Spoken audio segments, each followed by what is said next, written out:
Hey guys, ViperStrikes38 here. I know I haven't made a video in a while. I apologize for that. My last video I made, I do believe, was a movie review of Fury. Yeah, Fury, I think, with Brad Pitt.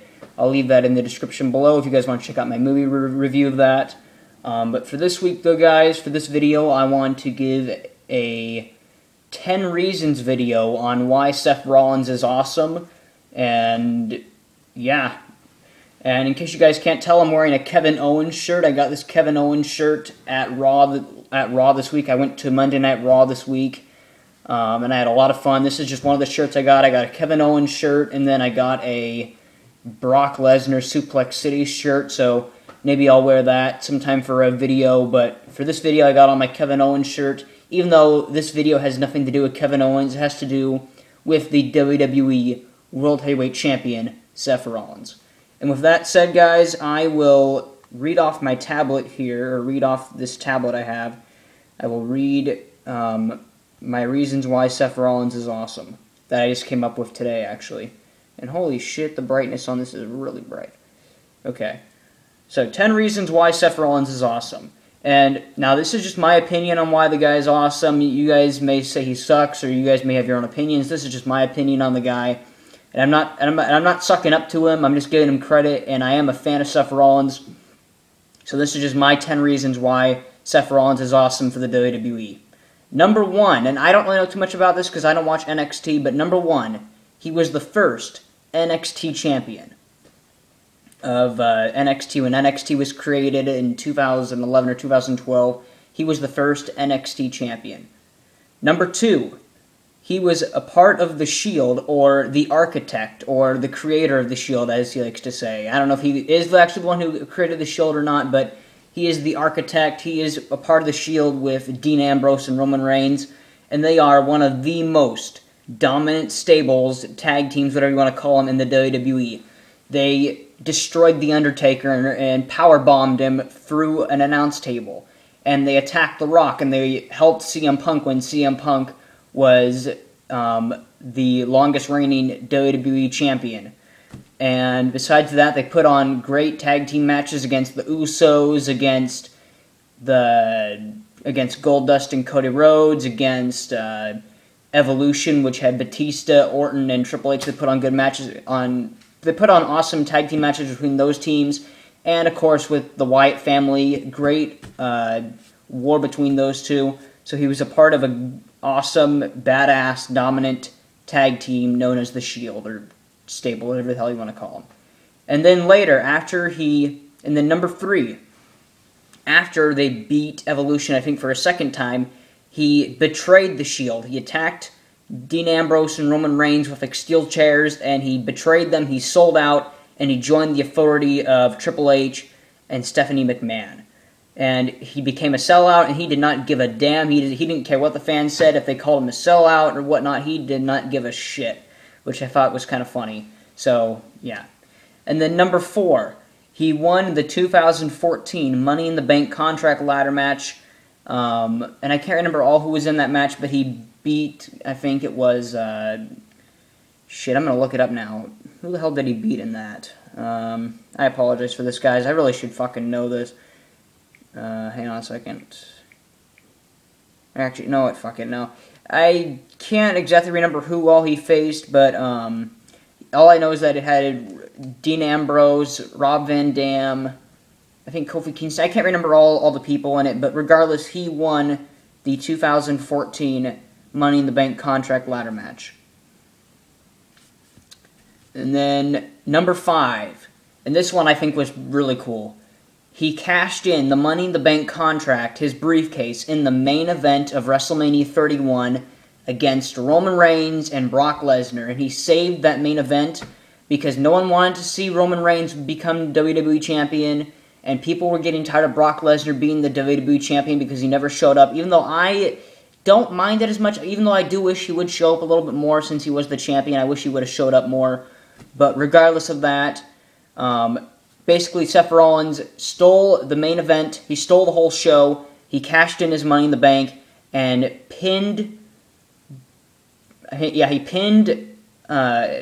pinned Roman Reigns 1, 2, 3 in the ring as it became a triple threat, and he became the WWE World Heavyweight Champion and stole the whole show and saved the show from Roman Reigns being the WWE Champion. And then number 6, he is a good, entertaining bad guy, a heel, whatever you want to call him. He talks trash to the fans, he talks shit to the wrestlers, and then later on he tries to weasel out of it, and he likes to suck up to the authority, which I think is kind of funny. And yeah, I mean, he just plays a bad guy well. He reminds me of a CM Punk, of an Edge. He definitely reminds me of Edge because Seth Rollins is an ultimate opportunist. He's kind of a weasel like Edge. He likes to take an opportunity whenever he sees it and takes it. And he's like a chicken shit heel like those guys. Sometimes I'll admit I get tired of him being a chicken shit heel, and sometimes I just want WWE to have a heel not be a chicken shit and be like, okay, let's fight. And just be like a bad guy. You don't always have to be a coward and run away. So I do get kind of tired of the chicken shit stuff, but I'll just say this though, he is a good entertaining heel, and he plays it well. He pisses off the fans, which is what you're supposed to do as a bad guy. You're supposed to make the fans want to hate you, and that's what he does, and he plays it well. Number 6, that was number 6. Number 7, and I know this is kind of a corny reason, but number 7, he has a cool entrance music. It's like this metal stuff, and it doesn't really have any lyrics, but it has a rhythm, a beat, or whatever. And I think it's a cool entrance music. To me, when that music comes on, I'm like, all right, he's ready to kick ass. He's ready to do business.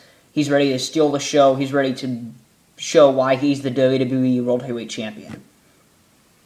So I think his entrance music is cool.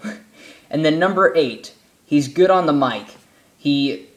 For instance, when I was at Raw this week, I liked how he was talking shit to Cena and how he put that feint up of Cena on the Titantron and he's making fun of Cena on there. I thought that was really funny. And to me, he's just really good on the mic. Like I said before, he knows how to piss fans off. He knows how to talk shit to other wrestlers, or he knows how to suck up to the authority or suck up to people so he doesn't get attacked. So he's good on the mic. I think he's better on the mic than Roman Reigns. Way better. Dean Ambrose is kind of on Seth Rollins' level. I think that Dean Ambrose can kind of match Seth Rollins on the mic. But to me, Seth Rollins is pretty good on the mic. And then number 9, he's a good wrestler. He's a good to great wrestler who can put on awesome matches, whether he's with the Shield or whether he's solo. But he can put on awesome matches with the likes of John Cena, Randy Orton, like he did at WrestleMania, and like he did at Raw this week when he faced Randy Orton in the main event. Regardless of Sheamus getting involved, regardless of anybody getting involved, he puts on great, awesome matches. So I think he's a good to great wrestler, and like I said, he puts on awesome matches with the likes of John Cena, Randy Orton, Dean Ambrose, Roman Reigns, Brock Lesnar, etc., etc. I do wish that Edge was still around to this day, because I would have loved to see Edge face Seth Rollins in a match. The same with Jericho. Well, I mean, Jericho's still around, but someday I hope to see Chris Jericho face Seth Rollins, even though Seth Rollins doesn't really need to face Jericho, but I think it would be a cool match to see. Or seeing Seth Rollins. I wish we would have seen him face CM Punk more before CM Punk left. I wish those two would have faced. I mean, they kind of faced off when Seth Rollins was a part of the Shield. They kind of faced off then, but it wasn't really like anything too extreme. So I wish they would have had CM Punk face Seth Rollins more, because Seth Rollins, as a heel, as a champion, etc., he reminds me of an Edge, of a CM Punk, because of how he acts like a champion, being a douchebag, a dick, etc. So yeah, he's a good to great wrestler. And then number 10, the last one, because this is like a 10 reasons video, and I was starting to run out of ideas. Number 10, he's a good WWE World Heavyweight Champion. And now people, I'm sure I'm going to get lots of heat and hate for that, but to me, he's a good World Heavyweight Champion. He represents the company well. He doesn't get into any real trouble, outside of the WWE, besides that one scandal he had where he cheated on his wife or something. But regardless of that, he represents the company well, And unlike Brock Lesnar and other guys, as the World Heavyweight Champion, Seth Rollins shows up to Monday Night Raw and SmackDown, etc. every single week. He's ready to defend his WWE World Heavyweight Champion. He's ready to be in matches. He's ready to entertain the fans, and he's ready to put on a good show for everybody. So I think he's a good WWE World Heavyweight Champion. Is he the greatest champion? Of course not. But, I mean, he's not the greatest World Heavyweight Champion like he says he is. I know he just says that because he's like a heel because he wants to get under fans' skins. I don't think he's the greatest WWE World Heavyweight Champion. I think the WWE could do better with Seth Rollins as the WWE Champion. One thing that I do wish that there's some things that I don't really like. Like, I don't really like him being with the J&J Security and the Authority. I think that some of that he needs to kind of be on his own a little bit. I do think... I for one don't like J&J Security. I mean, why would you have those two little guys be your security when they could easily get destroyed like they did against Brock Lesnar? So I don't really care too much for J&J Security. I don't really like Kane. If they just had Seth Rollins with Triple H and Stephanie McMahon and that was it, I would be fine with it. And right now I am fine with it because Kane's on the shelf with an injury and J&J Security, I guess, were destroyed by Brock Lesnar, and I don't know where the hell they are now.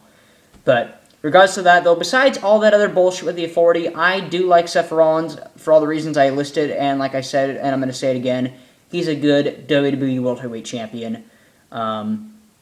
And I'm hoping that at SummerSlam he doesn't lose to John Cena. I hope John Cena does not become a WWE World Heavyweight Champion and United States Champion. I think that is an overkill. I got nothing against Cena, and that'll be in my SummerSlam preview and predictions. But to me, it would just be historic. It would be really cool to see Seth Rollins be the WWE World Heavyweight Champion and the United States Champion. I just don't think that John Cena needs it at this point in his career. He's already been the champion 15 times. But regardless of that, though, those are my 10 reasons why Seth Rollins is awesome. Let me know what you guys think of Seth Rollins, whether you like him or you don't, or tell me your 10 reasons on why he's awesome. So like my video, comment on my video, guys, subscribe to my channel, and I'll talk to you guys soon.